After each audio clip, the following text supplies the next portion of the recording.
एक दिन माता ने देखा कि घर में बड़े जोरों का प्रकाश हो रहा है और बहुत से तेज पूर्ण दिव्य दिव्य पुरुष बालक निमाई की पूजा और स्तुति कर रहे हैं। ये देखकर माता को बड़ा भय मालूम हुआ। वे जल्दी से घर के भीतर गई।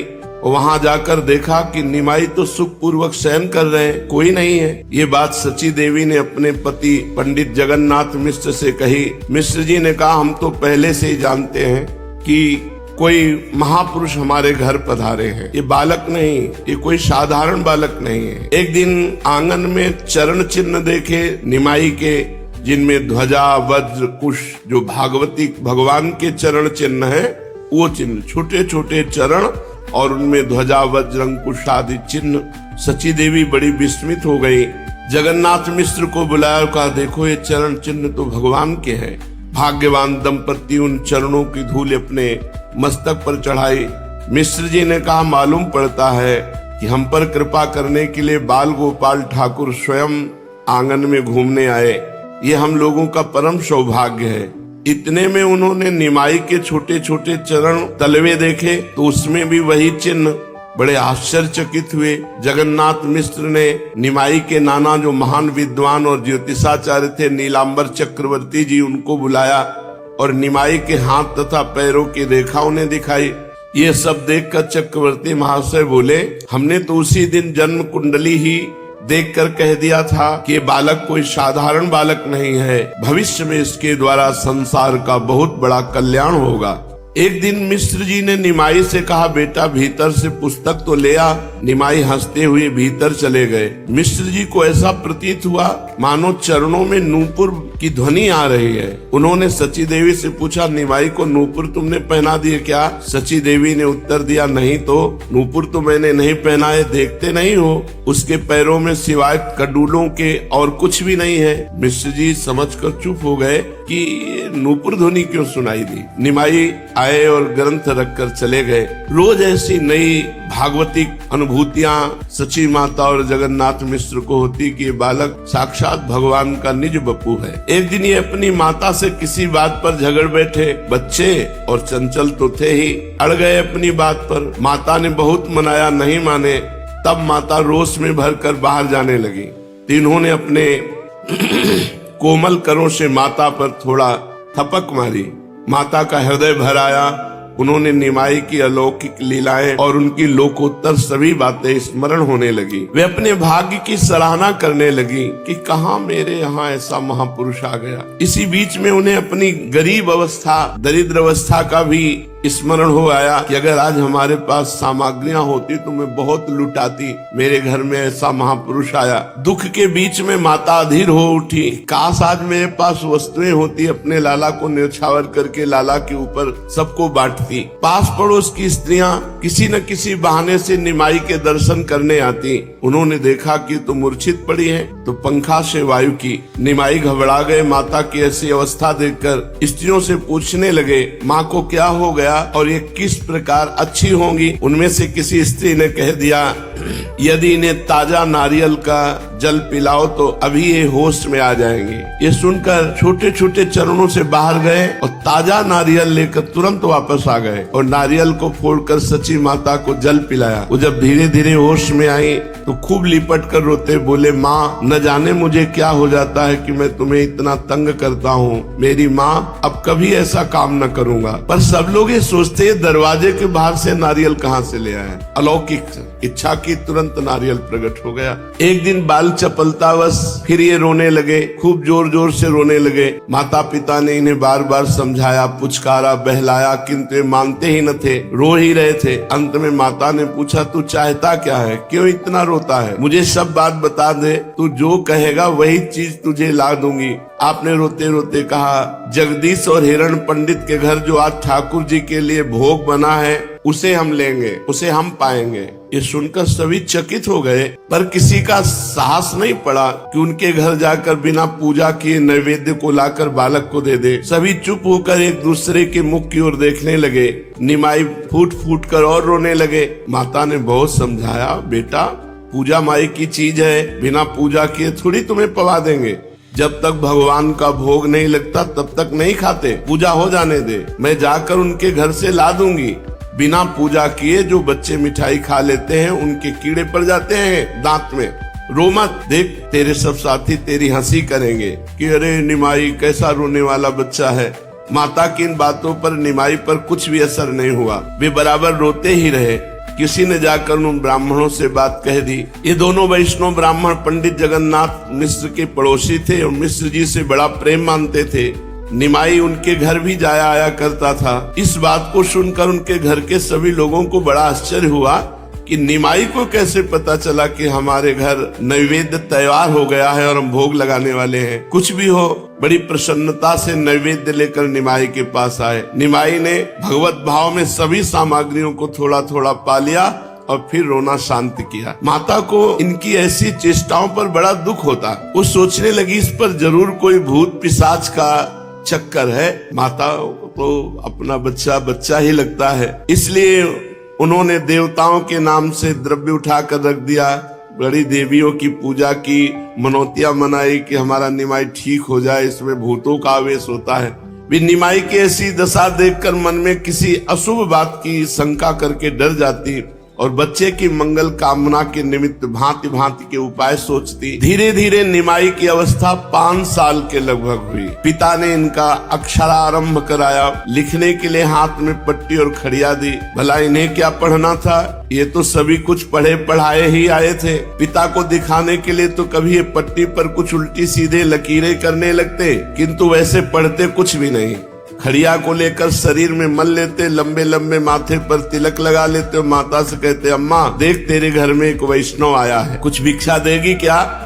माता इनके तिलकों को देखती और हंस पड़ती और गोद में बिठाकर मुख चूमती हुई कहती, बेटा इतना उपद्रव नहीं किया करते, कुछ पढ़ना लिखना भी है, बस ऐसे। अब तो तू निरा बालक नहीं रहा ना, तेरी बराबरी के ब्राह्मण के बालक तो पोथी पढ़ लेते, तू वैसे ही दिन भर इधर उधर खेला करता है। ये माता की बातें सुन लेते और मुस्कुरा देते। खा पी कर जल्दी बालकों में खेलने के लिए भाग जाते। सभी बालकों को लेकर ये उन्हें नाचना सिखाते। 3-3, 4-4 बालक मिलकर हाथ पकड़ पकड़ कर नाचते। घूमते घूमते कभी चक्कर आने से धूल में गिर पड़ते, कभी ऊपर हाथ उठा उठा कर हरि बोल कहकर नाचते। इनके साथ के सभी बालक नाम कीर्तन और नृत्य उच्च ध्वनि से हरि बोल। रास्ता चलने वाले लोग आश्चर्यचकित हो जाते कि इतने छोटे छोटे बालक और ऐसे भाव से नृत्य करते हुए भगवान का नाम, तो वो देखने के लिए घंटों खड़े रह जाते। और इनकी बाल चपलता और हरि प्रेम, बहुत से विद्वान पंडित भी उधर से निकलते। बच्चों के साथ निमाई को नाचते देखकर उन्हें अपनी पुस्तकी विद्या पर बड़ी लज्जा आती। उनका भी मन चाहता सब छोड़कर इन बच्चों के साथ नाचे और हरि बोल बोले, किंतु लोक लज्जा उन्हें ऐसा न करने के लिए विवश करती। इस प्रकार बाल्यावस्था में खेल खेल में अपने निज जनों को भक्ति की शिक्षा देते रहते। आश्चर्य की बात यह है कि पिता इन्हें जितना पढ़ाना चाहते थे, ये उतने ही पढ़ने से भागते थे। ज्यों ज्यों इनकी अवस्था बड़ी होती जाती, त्यों त्यों चंचलता भी पहले से अधिक बढ़ती जाती। इस काम के करने से क्या फायदा है, इसको क्यों करें, इससे हमारा क्या मतलब है, ये प्रश्न स्वार्थ जन्य है। स्वार्थ अज्ञान जन्य है और अज्ञान ही बंधन का हेतु है। भगवान ने इस सृष्टि को क्यों उत्पन्न किया, ये सभी अज्ञानी जीवों की शंका है, जो बिना मतलब के कुछ करना ही नहीं जानते। इसलिए भगवान व्यासदेव जी ने इसका यही सीधा उत्तर दिया है कि उसका कुछ भी मतलब नहीं। बाल लीलावत है। बच्चों को देखा है, खाली गाड़ी देखकर उस पर बहुत दूर तक चढ़कर चले जाते हैं, फिर उधर से पैदल ही लौट आते हैं। कोई पूछे ऐसा करने से उन्हें क्या लाभ, इसका उत्तर कुछ भी नहीं। लाभ हानि बच्चा नहीं जानते, उनका खेल है। उसके लिए 2 चीजें हैं, नहीं या तो लाभ ही लाभ और या तो हानि ही हानि। उनके लिए पवित्र लाभ हानि, इससे कोई मतलब नहीं। हाँ, ज्यों ज्यों हम लोगों के संसर्ग में रहकर ज्ञान या अज्ञान सीखते जाते हैं, त्यों त्यों मतलब और फायदा की बुद्धि जागृत होती जाती है बच्चों में। उस समय बाल्यावस्था द्वंद्वातीत अवस्था होती है। धीरे धीरे वो जैसे जैसे विवेक बढ़ता है, वो लुप्त हो जाती है। वो आनंद जाता रहता है, निर्द्वंद वाला। बाल भाव कितना मनोहर है। जब साधारण बालकों के ही विनोद में परम आनंद और उल्लास भरा रहता है, तब दिव्य बालकों की लीलाओं की तो कहना ही क्या। उस समय तो लोग उन्हें नहीं जानते। ज्यों ज्यों उनके जीवन में प्रकाश होने लगता है, त्यों ही त्यों उन पुरानी बातों में भी रस भरता जाता है। निमाई अलौकिक बालक थे। उनकी लीलाएं भी बड़ी मधुर और साधारण बालकों की भांति होने पर भी परम अलौकिक थी। 3-4 वर्ष की अवस्था के बालक की कितनी गूढ़ गूढ़ बातें हो सकती हैं।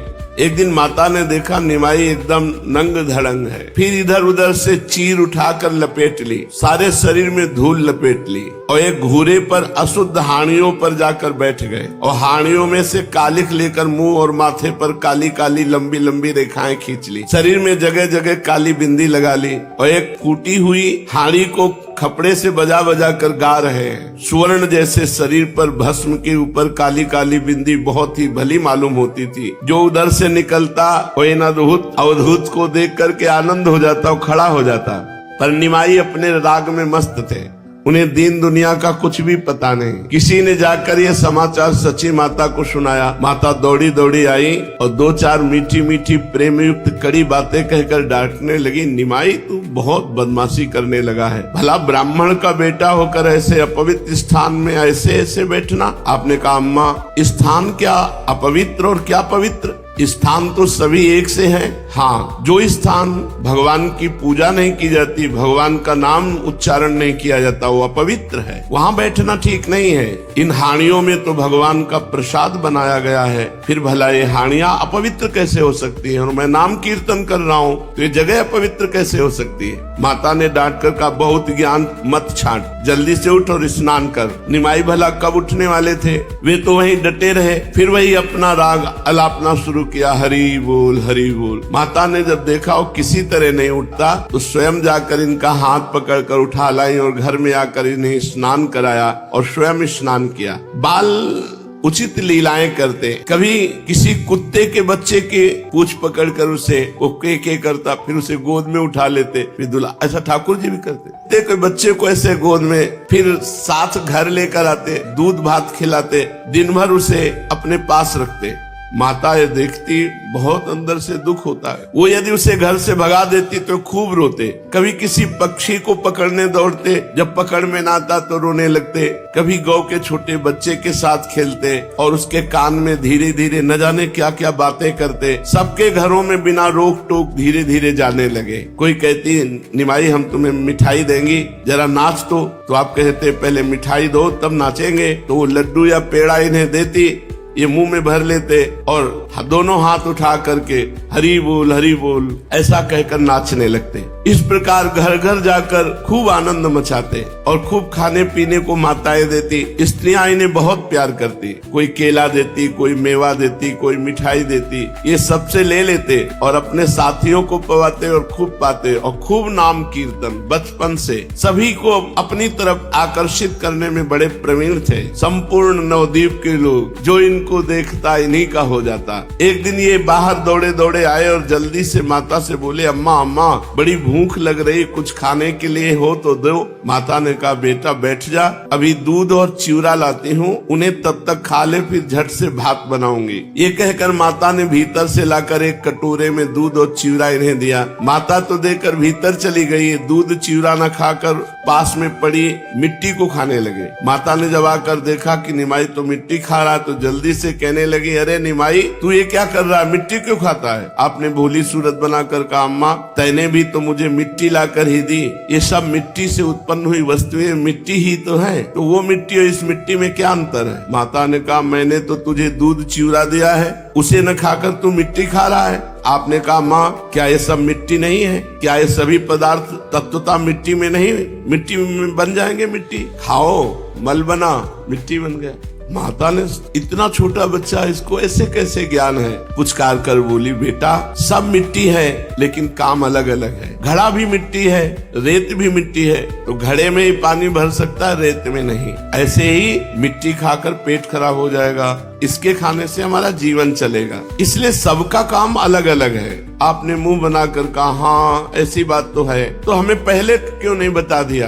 अब ऐसा नहीं करेंगे, अब भूख लगने पर मैं तुमसे मांग कर ही खाऊंगा, मिट्टी नहीं खाऊंगा। इस प्रकार भांति भांति की क्रीड़ाओं के द्वारा निमाई माता को दिव्य सुख का आस्वादन कराने लगे। माता इनकी भोली और गूढ़ ज्ञान से सनी हुई बातें सुन सुनकर कभी तो आश्चर्य करने लगती, कभी आनंद के सागर में गोते लगाने लगती। निमाई की सभी लीलाएं दिव्य हैं। अन्य साधारण बालकों की भांति वे चंचलता और चपलता तो करते हैं, किंतु उनकी चंचलता में एक अलौकिक भाव की आभा दृष्टि गोचर होती है। जिसके साथ ये चपलता करते उसे किसी भी दशा में इनके ऊपर गुस्सा नहीं आता, प्रत्युत वो प्रसन्न ही होता है। ये चंचलता की हद कर देते हैं। जिस बात के लिए मना किया जाता है उसे ही ये हठ पूर्वक बार बार करेंगे। यही इनकी विशेषता थी। इन्हें अपवित्र या पवित्र किसी भी वस्तु से राग या द्वेष नहीं, इनके लिए सब समान ही है। एक दिन की बात है कि निमाई के पिता पंडित जगन्नाथ मिश्र गंगा स्नान करके घर लौट रहे थे।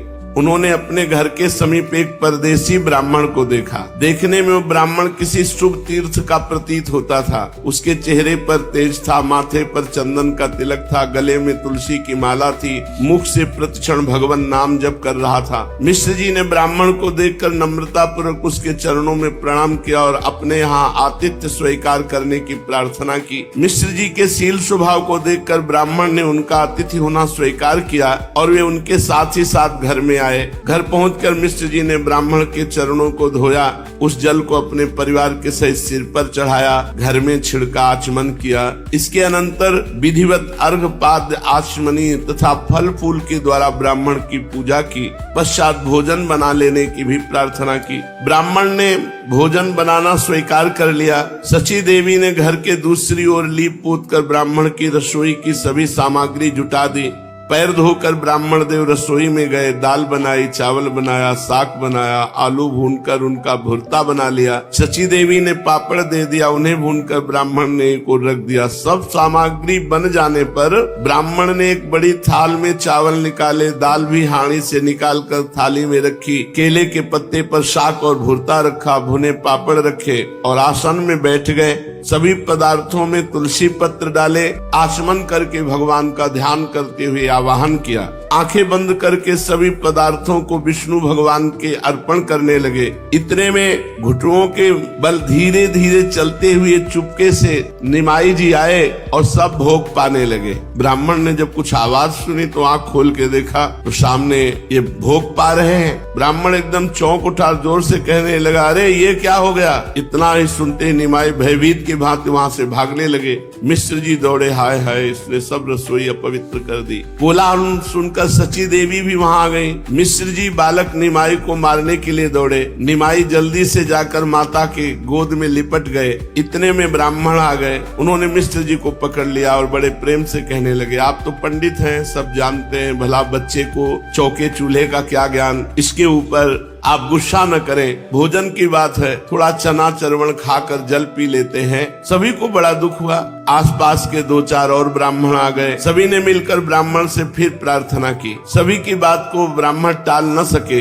अब दूसरी बार फिर रसोई पवित्र की गई, सब सामग्री रखी गई और वो बनाने के लिए राजी हो गए। सची देवी ने जल्दी से चौका लगाया। ब्राह्मण देवता, बड़ी पवित्रता होती थी पहले। पुनः स्नान किए, कपड़ा बदले और फिर रसोई बनाई। 4-5 बज गए। सची देवी ने निमाई को पल भर के लिए भी इधर उधर नहीं जाने दिया। संयोग की बात, वो किसी काम से थोड़ी देर के लिए भीतर गई और ब्राह्मण रसोई तैयार करके भोग अर्पण कर रहे थे। आंखें बंद कर ध्यान कर रहे थे। खटपट सुनाई दी तो आंख खोल कर देखा तो फिर दाल भात निमाई पंडित। अब तो उसके हृदय में, और खा ही नहीं रहे, खा भी रहे और अपने शरीर में भी लगा रहे दाल भात सब ऐसे। भीतर से सची माता आयो, देखा अरे गड़बड़ हो गया। इतना पवित्र तपस्वी ब्राह्मण 2 बार तो रसोई बना चुका है। दाल से समय निमाई को देखकर हाय हाय करने लगी। मिश्र जी भी आ गए। अब वे अपने गुस्से को न रोक सके, जोर से निमाई का हाथ पकड़ लिया और तमाचा मारने को हुए तो ब्राह्मण ने दोनों हाथ पकड़कर विनती करके कहा कि आपको हमारी कसम है, अगर बच्चे पर हाथ उठावें। भला अबोध बालक को क्या पता, रहने दीजिए, आज मेरे भाग्य में आपके यहाँ का भोजन नहीं बना है। निमाई डरे हुए माता की गोदी में चुपचाप चिपके हुए थे और बीच बीच में पिताजी की ओर देख लेते थे डरते हुए कि उनका गुस्सा शांत हुआ कि नहीं। माता को उनकी डरी हुई भोली भाली सूरत पर बड़ी दया आ रही थी, इसलिए वे कुछ भी न कहकर चुपचाप उन्हें गोद में लिए खड़ी थी। ब्राह्मण के आने के पूर्व ही विश्वरूप भोजन करके पाठशाला में पढ़ने के लिए चले गए थे। विश्वरूप बड़े भाई है। उसी समय वो लौट आए आकर उन्होंने अतिथि ब्राह्मण के चरणों को स्पर्श करके प्रणाम किया और चुपचाप एक और खड़े हो गए। ये बड़े शांत गंभीर। महाप्रभु चैतन्य देव वैसे ही चंचल, उनके सौंदर्य तेज। और मिश्र जी से पूछा ब्राह्मण, ये तेजस्वी देव कुमार ब्राह्मण बालक किसका है? मिश्र जी ने कहा, आपका ही है। ब्राह्मण एकटक देखते रह गए, विश्व रूप के तेज को देखकर के प्रभावित हो गए। और धीरे धीरे विश्व रूप को सब बातें पता चली कि ब्राह्मण 2 बार रसोई बनाए, ऐसा ऐसा। तब विश्व रूप जी ने हाथ जोड़कर ब्राह्मण देवता से कहा, महाराज अब की बार मैं पकड़ कर रखूंगा और मेरे आग्रह से भोजन बना लो। मैं पूरी जिम्मेवारी लेता हूँ, अब की बारी आपकी रसोई में भी नहीं घुसेगा, किसी प्रकार का विघ्न नहीं होगा। ब्राह्मण ने प्रेम से विश्वरूप को पुचकारते हुए कहा, भैया तुम मेरी तनिक चिंता न करो, मेरे कुछ एक ही दिन की बात थोड़ी है। मैं तो सदा घूमता रहता हूँ, कई कई दिन भोजन नहीं मिलता है, मेरा तो अभ्यास है। कभी कभी तो महीनों बन के कंदमूल फलों पर ही रहना पड़ता है, बहुत दिनों चना चरवण पर गुजर जाता है, कई दिन कुछ नहीं मिलता उपवास करने। ये भ्रमण में ऐसा होता है, इसलिए मुझको तो इसका अभ्यास है। तुम्हारे यहाँ कुछ मीठा हो या चना चरवण हो मुझे दे दो, जल पी करके उसी को मैं रह जाऊंगा, फिर कल देख लूंगा। विश्वरूप जी बड़ी नम्रता से दीनता प्रकट करते हुए कहा, महाराज ये तो हम आपके स्वभाव से ही जानते हैं कि आपको स्वयं किसी बात की इच्छा नहीं, किंतु आपके भोजन करने से ही हम सबको संतोष होगा। मेरे पूज्य पिताजी तथा माताजी बहुत ही दुखी हैं, इनका साहस ही नहीं हो रहा कि आपसे पुनः प्रार्थना करें। इन सबको भी संतोष हो सकेगा जब आप स्वयं बनाकर फिर भोजन करें, अपने लिए नहीं किंतु हमारी प्रसन्नता के निमित्त आप भोजन बनावें। अच्छा, ऐसा भी नहीं कि मिश्र जी हैं, इन्हीं के हाथ का बन नहीं, स्वपाकी अपने हाथ से बना के, बड़े तपस्वी होते थे ब्राह्मण जन। विश्वरूप जी ने जब बड़े प्रेम से ऐसा विनय भरी बात कही तो ब्राह्मण कुछ भी न कह सके, उन्होंने पुनः भोजन बनाना आरंभ किया। तीसरी बार अब की निमाई को रस्सी से बांध दिया गया कि बहुत चंचल है, जब तक ब्राह्मण भोजन न पा जाए तब तक। और विश्वरूप उनके पास रस्सी से बांध दिया कि भूल से भी इधर उधर नेत्र विश्वरूप के हो जाए तो चले जाएंगे, तो रस्सी से बांध दिया, जैसे यशोदा मैया ने उखल में बांध दिया था भगवान श्री कृष्ण को। अब ब्राह्मण को भोजन बनाते बनाते रात्रि हो गई, शाम के शुरू किया था। दैव गति से सब थके हुए दिन भर के थे, तो किस मैया को, जगन्नाथ मिश्र को नींद आ गई। ब्राह्मण देव भोजन बनाकर जे भी आंख मूंद कर भगवान का ध्यान किया तो साक्षात चतुर्भुज भगवान उनके सामने उपस्थित हो गए। और देखते देखते 4 भुजाओं की जगह 8 भुजाएं दृष्टिगोचर होने लगी। 4 भुजाओं में शंख चक्र गदा और पद्म विराजमान, एक हाथ में माखन दूसरे से खा रहे हैं और 2 हाथों से मुरली बजा रहे हैं, ऐसा 8 भुजा रूप। और भगवान हंसते हुए कहा, तुम मुझे बुलाता है, मैं निमाई के रूप में तेरे पास आता हूं, तू मुझे पहचान नहीं पाता? अरे मैं तेरे ऊपर बहुत प्रसन्न हूं, इसलिए कृपा करने के लिए निमाई के रूप में मैं आता हूं, तुम मुझसे अपना अभीष्ट वर मांगो। गदगद कंठ हाथ जोड़े ब्राह्मण ने धीरे धीरे कहा, हे पुरुषोत्तम, आपकी माया अनंत है, भला मैं क्षुद्र प्राणी उसे कैसे समझ सकता हूँ। हे निरंजन, मुझ अज्ञानी के ऊपर आपने इतनी कृपा की, मैं तो अपने को इसके सर्वथा अयोग्य समझता हूँ। भगवान, मैंने न कोई तप किया, न कभी ध्यान किया, न जप किया, न दान, न धर्म, न पूजा, न पाठ, मैंने आपकी प्रसन्नता के निमित्त कुछ भी तो नहीं किया, फिर भी मुझ दीनहीन कंगाल पर आपने इतनी कृपा की, इसे मैं आपकी स्वाभाविक करुणा ही समझता हूँ। मेरा कोई ऐसा महान साधन तो नहीं था जिससे आपके दर्शन हो सके। हे नाथ, यदि आप मुझे वरदान देना ही चाहते हैं तो मैं यही वरदान मांगता हूँ कि आपकी मंजुल मूर्ति मेरे मन मंदिर में सदा बनी रहे। एवमस्तु। ऐसा कहकर भगवान उनके ध्यान में अंतर्धान हो गए। ब्राह्मण बड़े ही आनंद और उल्लास के साथ भोजन किया। इतने में ही माता आदि की आंखें खुली तो निमाई को पास ही सोता देखकर उनको बड़ी प्रसन्नता हुई।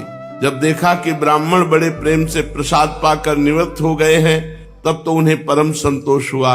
प्रातः काल ब्राह्मण देवता निमाई को मन ही मन प्रणाम करके चले गए और जब तक वे रहे नित्य प्रति किसी न किसी बहाने आकर निमाई के दर्शन कर जाते थे। ऐसे बड़भागी भक्तों के दर्शन सदगृहस्थियों को ही कभी कभी हुआ करते हैं। अब निमाई पंडित बोलने भी लगे थे। स्त्रियां खिलाते खिलाते कहती, निमाई तो किसी के भी हाथ का चावल खा लेता है, तेरा विवाह भी ना होगा और बहू भी ना आवेगी। ऐसे किसी के हाथ के चावल को नहीं खाते हैं ब्राह्मण लोग। देख, ब्राह्मण के बालक खूब पवित्रता से रहते हैं। तू अच्छी तरह रहेगा, उपद्रव न करेगा तो बटुआ सी तेरी बहू आएगी, रुनझुन करती हुई घर में घूमेगी। अब बदमाशी करेगा तो तेरा ब्याह नहीं होगा। निमाई धीरे धीरे से कहने लगते, हमें ब्राह्मण पने से क्या, हम तो ग्वाल बाल हैं, ग्वालों की ही तरह जहाँ मिल जाता है खा लेते हैं। चलो तुम खवा दो, तुम्हारे घर का खा लेंगे। ये सुनकर सभी हंसने लगती और निमाई को मिठाई आदि चीजें खाने को देती।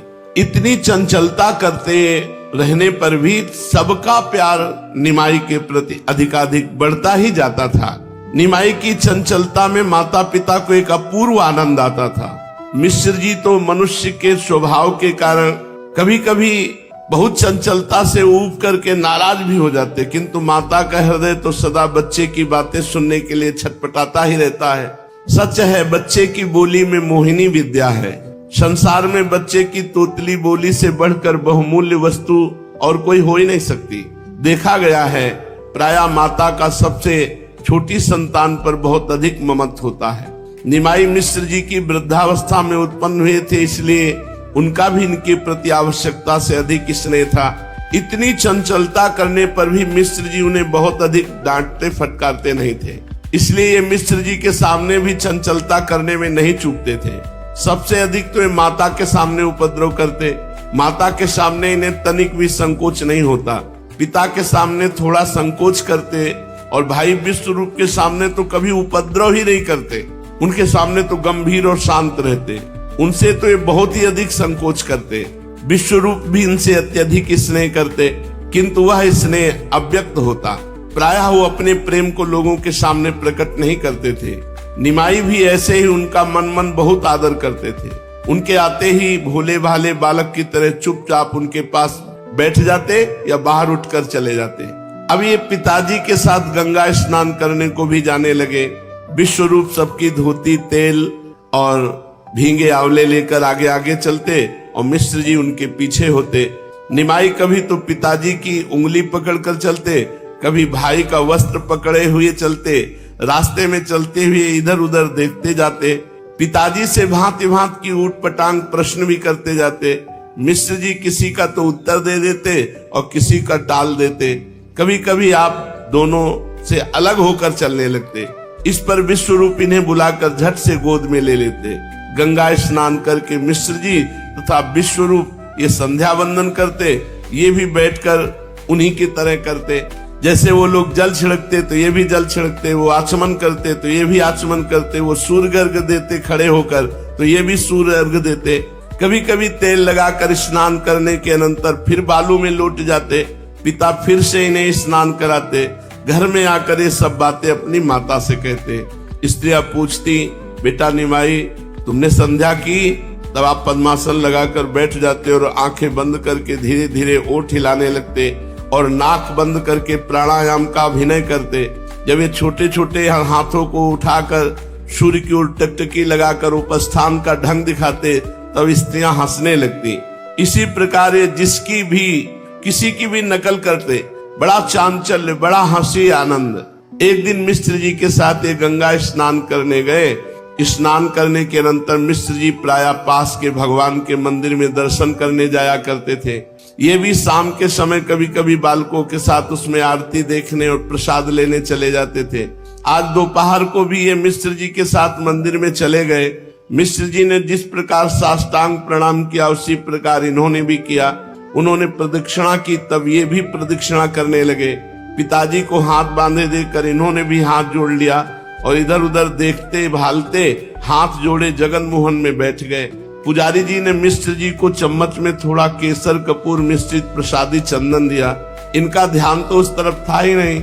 ये तो न जाने किस चीज को देख रहे थे। पुजारी जी ने थोड़ा सा चंदन इन्हें भी दिया। इन्होंने कुछ खाने की चीज पंचामृत आज समझकर हाथ फैलाया और चंदन को ग्रहण किया और चट से उसे पा लिया। पुजारी जी और मिश्र जी देखकर हंसने लगे। कड़वा लगने से ये वहीं थू थू करने लगे, कैसा प्रसाद है, और गुस्सा दिखाते हुए बोले, कड़वा कड़वा प्रसाद पुजारी जी ने जाने आज कहां से दे दिया। मिश्र जी ने हंसते कहा, प्रसाद नहीं है, प्रसादी चंदन है। इसे लगाना चाहिए, खाना नहीं चाहिए। इसे मस्तक पर लगाते। आपने मुंह बना के कहा तो हमें पहले क्यों नहीं बताया कि इसे मस्तक पर लगाना चाहिए। पुजारी जी ने जल्दी से इन्हें एक पेड़ा दिया। फिर ये पाकर खुश हो गए। घर आकर माता जी से इन्होंने सभी बातें कही। अब धीरे धीरे और बड़े हो गए। अकेले गंगा जी पर चले जाते और वहां घंटों नाम कीर्तन करते। बच्चों के साथ एकत्रित होकर नाम कीर्तन करते और 2-2, 3-3 बार गंगा स्नान करते। कभी कभी बालू के लड्डू बना बना कर अपने साथ के लड़कों को मारते, खेलते।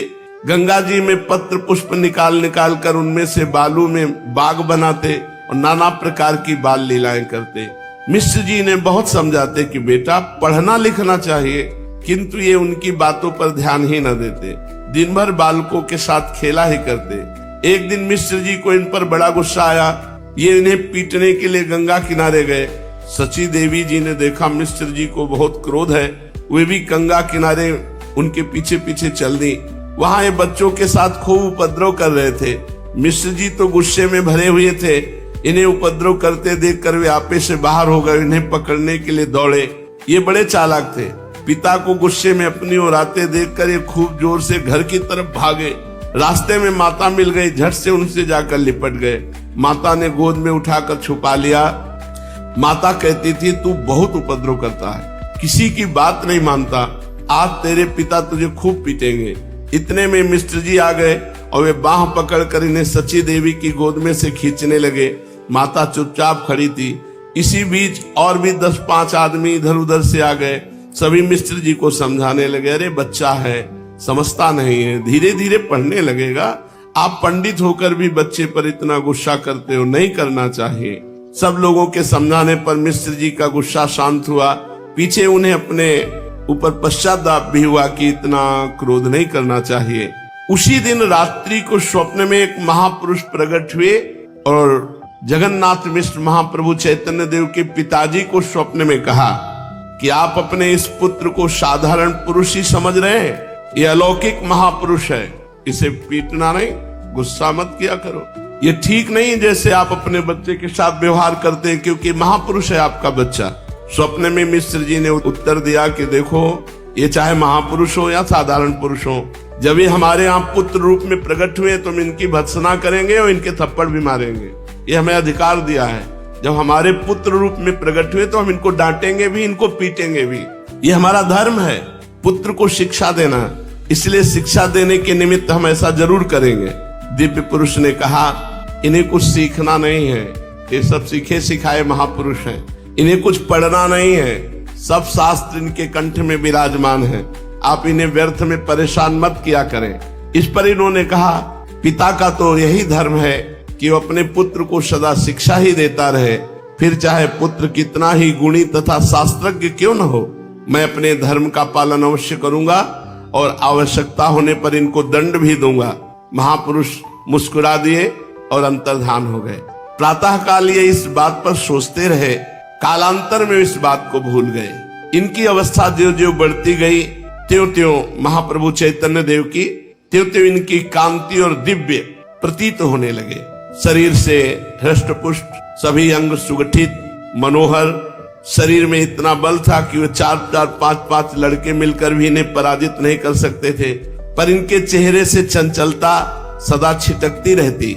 जो भी इन्हें देखता वो खुश हो जाता और सचेष्ट भी। कहीं हमसे भी कोई ये चंचलता न कर बैठे, ऐसे सचेष्ट हो जाता। रास्ते में सीधे चलना तो जानते ही नहीं थे, कूद कूद कर चलना जानते थे। चैतन्य महाप्रभु जब रास्ते में चले, कूद कूद कर आनंद मगन। सीढ़ियों से गंगा जी में उतरना हो तो सदा 1-2 सीढ़ी छोड़कर ही कूदते कूदते उतरे। रास्ते में 2-4 लड़कों को खेलते देखकर ये किसी दूसरे को उनके ऊपर ऐसे ढकेल देते और जोर से हंसने लगते।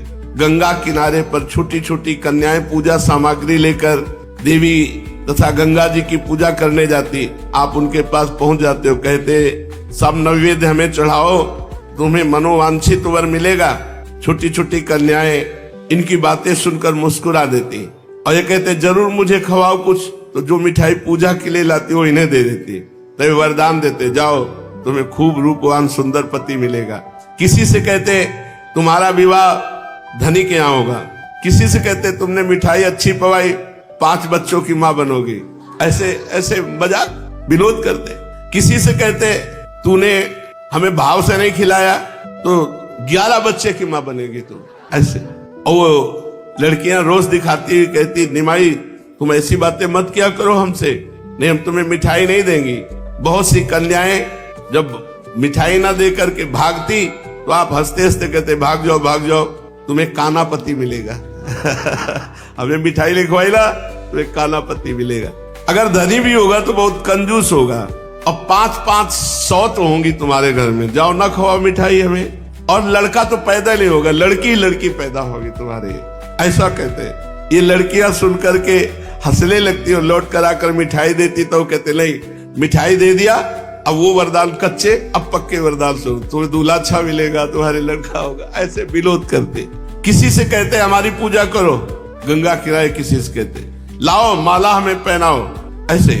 हरि का भजे तो लड़का होए, जाति पाति पूछे ना कोई, ऐसे कह के खूब विनोद करते सबसे। स्त्रियां हंसने लगती। सबके लाडले थे, सबके लाडले महाप्रभु चैतन्य देव। कोई चाची होती, कोई ताई होती, कोई भी हो, इनका कार्य था मजाक करना, उन्हें खूब खुशी प्रदान करना। उन लड़कियों में जो छोटी छोटी बच्चियां आती थी उनमें लक्ष्मी देवी भी एक आया करती थी। वो बड़ी भोली भाली थी। निमाई उनसे मजाक नहीं करते थे। और आगे आएगा प्रथम पत्नी का सौभाग्य इन्हीं को मिला, लक्ष्मी जी को। पूर्व जन्मों का संस्कार होता है, आकर्षण जो होता है पूर्व जन्मों का संस्कार होता है। वो निमाई को देख करके ही ग्रीवा झुका लेती है बड़ी गंभीर मुद्रा में। और ये भी उनसे कभी मजाक नहीं करते। और सब बच्चियों से तो मजाक करते, उनसे मजाक भी नहीं करते। लक्ष्मी देवी निमाई को देखते ही अपार आनंद स्रोत में डूबने लगती। ये सब लड़कियों के साथ उन्हें देखते लेकिन कुछ उनसे कहते नहीं थे, न कभी उनसे मिठाई मांगी। लक्ष्मी देवी की इच्छा होती कि कभी हमसे भी कहें तो हम भी इनको अपने हाथ से मिठाई खवाएं, लेकिन जब उन्होंने कहा नहीं तो कभी गंभीरता के कारण कभी ऐसा नहीं किया। एक दिन लक्ष्मी देवी पूजा के लिए जा रही थी तो आप आगे आ गए। वो अकेले पूजा के लिए जा रही थी। कहा किसकी पूजा करने जा रही? तू हमारी पूजा कर। ये सुनकर उन्होंने कहा मैं तो कब से चाहती हूँ कि आपकी पूजा करूं, आप विराजो।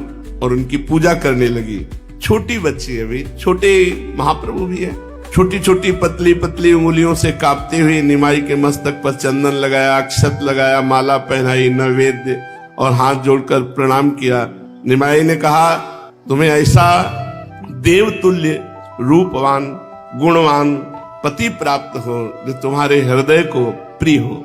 वो लज्जा के मारे नेत्र नीचे करके वहां से भाग गईं। कालांतर में इन्हीं लक्ष्मी देवी को प्रथम धर्म पत्नी होने का सौभाग्य प्राप्त हुआ। ये अपने साथ के सभी लड़कों में सरदार समझे जाते थे। चंचलता तो नस नस में भरी थी। नटखट पने में इनसे बढ़कर दूसरा कोई नहीं था। सभी इनसे स्नेह करते, चाहे जितना मजाक कर दे लेकिन सब इनसे प्रेम करते थे। मानो ये बाल सेना के सर्वप्रधान सेनापति हो। लड़के इनका इशारा पाते ही कर्तव्य सभी प्रकार के काम कर डालते। बालकपन से इनमें मोहिनी विद्या थी कि जो एक बार इनको देख ले इनका हो गया, वो सदा के लिए इनका सेवक बन जाता। इसलिए वे अपने सभी साथियों को लेकर गंगा किनारे भांति भांति की बाल क्रीड़ाएं करते। इन्हें स्त्री पुरुषों को तंग करने में बड़ा मजा आता था। कभी कभी ये बहुत से बालू के छोटे छोटे लड्डू बनवाते और सभी की झोलियों में 10-10, 20-20 लड्डू भर देते और चुपचाप एक और खड़े हो जाते। और जब कोई पंडित मंत्रोच्चारण करते हुए गंगा स्नान करके निकला तो ये आदेश कर देते, हाँ बस ऊपर लड्डू की बरछार, बालू के लड्डू की बरछार। अब वो मंत्र पढ़ना भूल जाता, इतने लड्डू पड़ते उसके ऊपर। कभी कोई स्नान कर रहा है तो उसकी सूखी धोती उठाई और गंगा जी में गीली करके रख दी। कभी ऐसा करते कि जहां 10-5 बैठे हुए हैं वहां धीरे से जाते और अपने साथियों को इशारा कर देते तो हर एक का वस्त्र एक से गांठ लगा लेते। जब वो खड़े होके चलते तो सब एक दूसरे की तरफ खींचते, ताली बजा के हंसते। बाल चपलता। जब वे स्नान करने उठते तो एक दूसरे को अपनी ओर खींचता। कभी कभी वस्त्र भी फट जाते। ये अपने साथियों के साथ अलग खड़े होकर ताली बजा बजा कर खूब जोरों से हंसते। सभी लोग हंसने लगते। बेचारे वे लज्जित हो जाते। कभी कभी लड़कों के साथ घंटों स्नान करते गंगा जी में। एक दूसरे के ऊपर घंटों पानी उलीचते रहते।